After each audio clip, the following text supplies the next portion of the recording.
Hello, friends, and welcome back to Malicious Compliance Stories. In today's video, we start with the story that proves true heroes don't always wear uniforms. But before we begin, best way to support our channel is to leave comments, like, and subscribe with a turned-on bell so you don't miss the new video every single day. Here we go. She tried to get him arrested. The cop had other ideas. In the small town where I grew up, there was a homeless man who just about everyone knew. He wasn't the kind of guy people avoided or whispered about. He was part of the fabric of the town. Everyone knew his name, his story, and most folks looked out for him in some way. He'd had a rough patch in life, made harder by his struggles with alcohol. But he wasn't aggressive or dangerous, just someone who'd slipped through the cracks.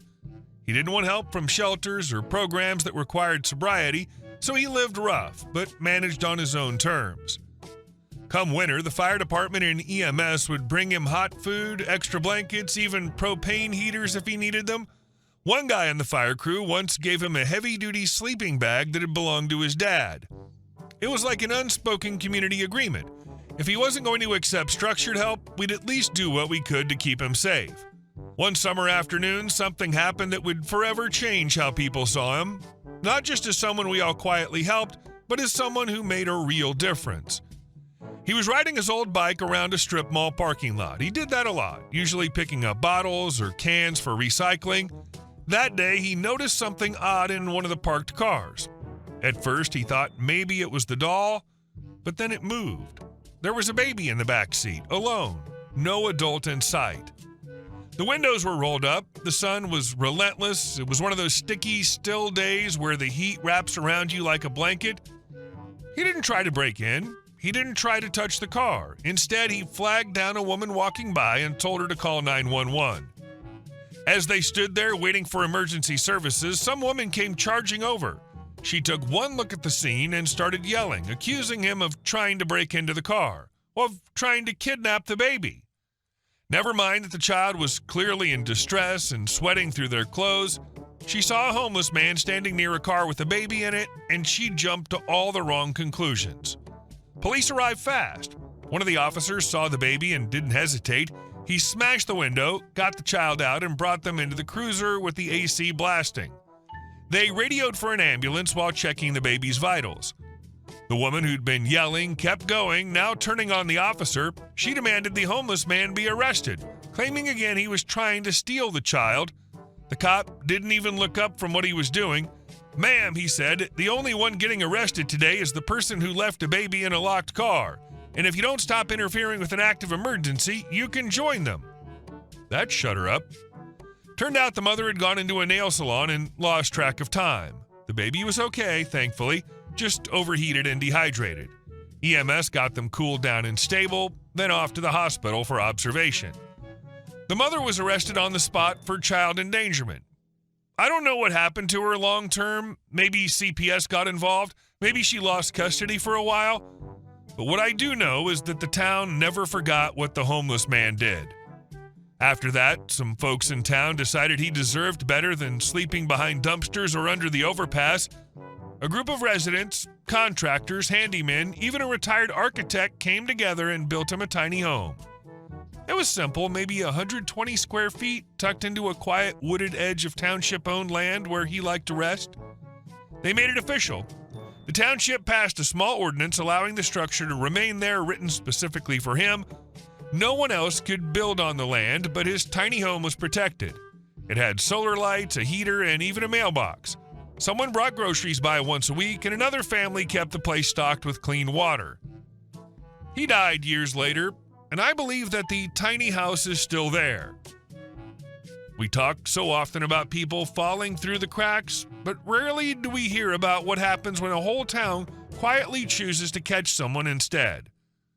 This man, this neighbor, didn't just survive a hard life, he saved one. And our second story. I own you, boy, 'cause I'm your boss. The first time I walked into that office, I heard rotary phones clicking and felt a warm gust from the Xerox hit my face. They gave me a desk by the window and a list. Bank, post office, copies, clerk's office, phone calls. I didn't argue, I did it all. Passing the bar didn't change a thing. I kept doing the grunt work plus most of the actual lawyering. Karen, the secretary, did the minimum and smiled the maximum. The boss, Mr. Dalton, loved to say, "We're a small family firm."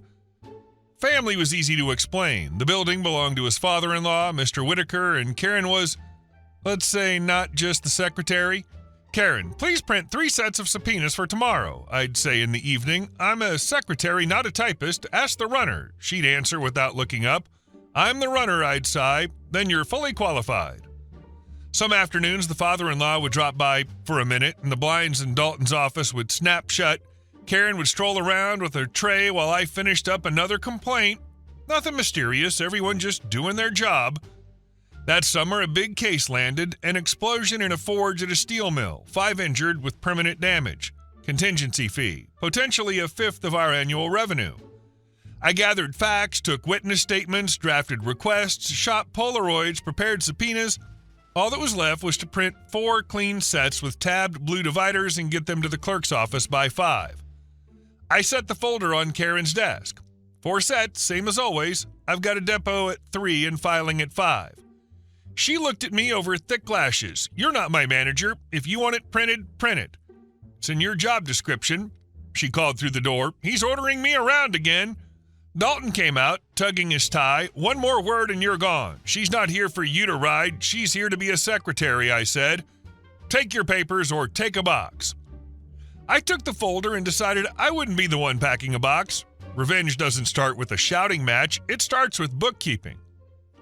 On Saturday, I rented a safe deposit box and put in lawfully made copies, checks, authorizations, deposit slips, pages from the trust account ledger. Each copy got a tiny blue tick in the corner so I could tell them apart. Then I reconciled the expense log with the bank statements, entertainment, client gifts, meals. Sometimes those weren't paid from operating, they came out of the client's trust account. Commingling. I built a simple table, date, amount, purpose, which account. Next came facts from people who were just doing their jobs. Mrs. Ruth, the cleaning lady, wrote, "After 6, the blinds in the boss's office are down. I often clean up alcohol. Karen leaves later." A bank teller confirmed sometimes trust deposits didn't match the log. Jim, the courier, helped Mr. Whitaker carry boxes from his trunk into the conference room. No gossip, no editorial, just what they saw. I pulled our old office manual, printed before Karen arrived, sections 12 through 18, secretary duties, routing documents, printing subpoenas, making copies, ordering supplies. I wrote a memo, "Please ensure Karen performs 12 through 18 due to the urgency of the matter, send it through interoffice mail," and kept a copy. 2 letters went out that day, the first to the State Bar's Disciplinary Council, commingling, no monthly trust reconciliation, client funds used for non-legal expenses. The second to the IRS regarding suspicious expense classifications. A third letter to our big client. Given the potential recovery, I recommend requiring monthly 3-way bank/ledger/client reconciliation of the trust account. No accusations, just due diligence.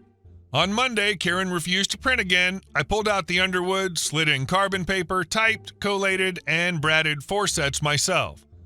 On Tuesday, the client wrote back, "Provide a full accounting of the trust account." Dalton gave a crooked grin. "Another would-be accountant. Karen, call and calm them down." "Our bookkeeper's out sick," she cooed into the phone. "We don't have a bookkeeper," I said. "We have a ledger and a bank." "Shut your mouth," Dalton snapped. On Wednesday, a bar investigator showed up. He flashed credentials, polite as can be. "I'll need 12 months of trust statements, ledgers, and the list of authorized signers." "Of course, counselor," Dalton smiled, but one corner of his mouth twitched. An hour later, the bank called. "We need authorization to release statements." I signed the form. The copies would become part of the record soon enough anyway. Thursday, 2 IRS agents came by. Plain notebooks, no sunglasses. Topic, expense classification. That evening, the mill client let us know they'd brought in outside auditors and Pittsburgh counsel. Friday, the local paper ran a small item, the bar's visit, the client's request for reconciliations, names pulled from public filings only. No thunderclap. It was enough. Monday, Whitaker appeared. He sat in the conference room and flicked a Zippo. "What did you do, son-in-law?" he asked, cold. "It's all overblown," Dalton started. "Where are the reconciliations? Why is the IRS in my building? Why is my name in the paper next to client trust funds?" Karen brought in glasses. Set them down and leave, Whitaker said without looking at her. When he left the room, 2 papers sat on the table, a lease termination for damage to the owner's business reputation and a demand to vacate in 30 days.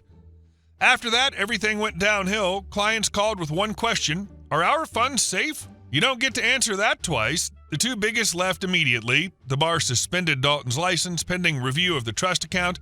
In the second week, his wife showed up at the door. "Sign here," she said, dropping an envelope. "I'm not watching my family in the papers over your secretary." "Ma'am, this is a misunderstanding," Karen tried. "Your furniture." "Sit still," the wife said, and walked out. A month later, Dalton rented a cheap second floor over a typewriter repair shop. Someone had scrawled "law office" on the frosted glass with a marker. The phone barely rang. Karen sat at a chipped desk and shuffled blank forms. "We need a filing calendar," she said. "We need clients and a license," he answered.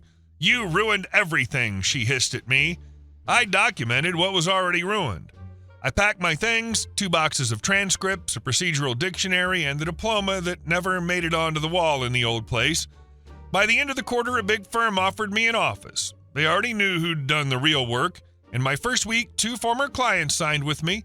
For the first time, I signed a 3-way reconciliation with the sense I was putting a period on a story. Somewhere in there, the IRS assessed penalties. The bar confirmed the suspension would stand until the trust account was fully cleared. Whitaker sold the building. The car dealerships, rumor had it, got retitled into another entity. One rainy evening, I ducked into the corner bar to wait out a storm. Dalton sat at the counter in a faded blazer. He spotted me, stared for a long beat, then said quietly, "You took everything from me." "I took what belonged to the clients," I said. "You could have stayed. We're family." "We use that word differently. Your family is a father-in-law and a bottle. Mine is a trust account and a signature." He snorted. "God, you're a bore." That's a compliment when we're talking about other people's money. Eventually, someone asked me to speak to students at the local college. I didn't tell a hero tale. I gave them a list. Don't commingle client funds and operating funds. Do a monthly 3-way reconciliation. Put everything in writing: requests, refusals, authorizations. When someone asks you to be flexible in ways that break the rules, follow the rules. A hand went up. What if the secretary won't do anything and the boss covers for her? Keep a log. Don't argue. Document. Time will do the rest, I said. What became of Karen? I don't know. Word was she tried other offices, but small towns remember faces and headlines. Maybe she moved. Maybe she types yard sale flyers on that old Underwood. Not my business. The truth is, the revenge wasn't a spectacle. It was a procedure.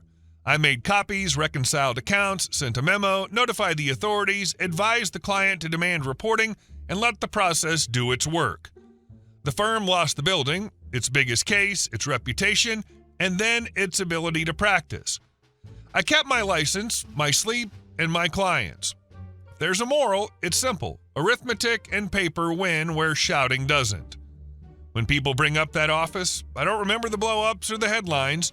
I remember signing the reconciliation on a Friday and closing the folder. Because under that signature, there weren't just numbers. There was a way to live so you never have to get revenge on anyone.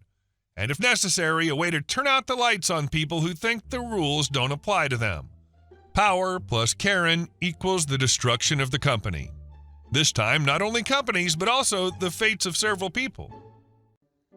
Hey guys, thank you all for watching the video. I'll see you in the next one.